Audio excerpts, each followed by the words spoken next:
Good morning mga ka-farmers. So ngayon ay day 3 ng ating ginagawang kulungan ng 45 days o yung broiler chicken.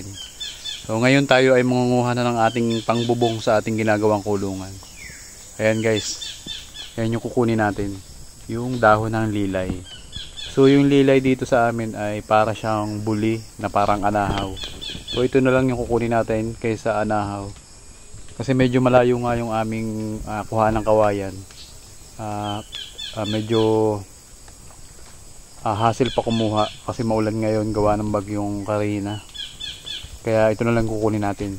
Ayan guys, papakita ko sa inyo kung ano yung lilay.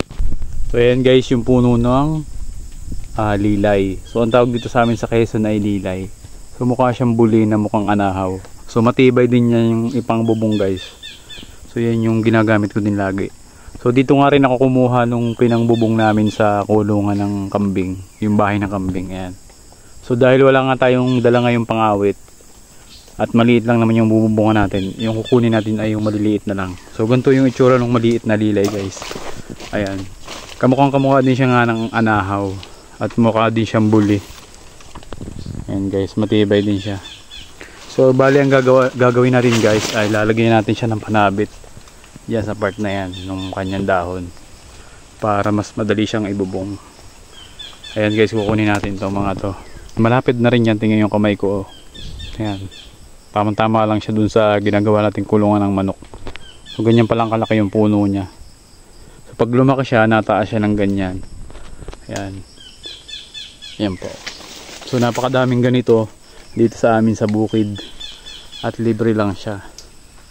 So ito isa ko pa din ng aming lupa. Ayan pa guys, ang dami dito, matataas na. Wala tayong dala ngayong pangawit. Ayan o, ang tataas. Pero meron namang mabababa lang. Tapos maganda rin naman yung dahon. Kaya yun na lang yung kukunin natin. Tamtaman lang yung laki niya. Ayan guys, yun yung kukunin natin. Ayan guys, kukuha na tayo.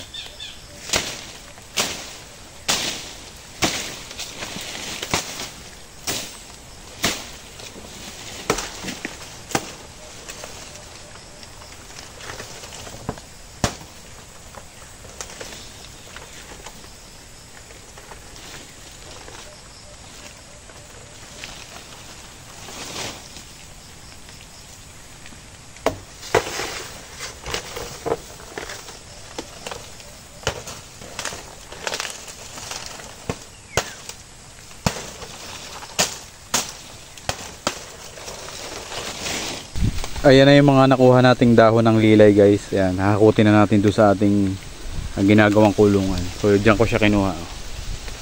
Ayan, medyo mababa pa yan. Wala kasi tayong dalang kawit. Hindi natin makuha yung malalaki. Ayan. Pero okay na rin to, katamtaman yung laki lang niya.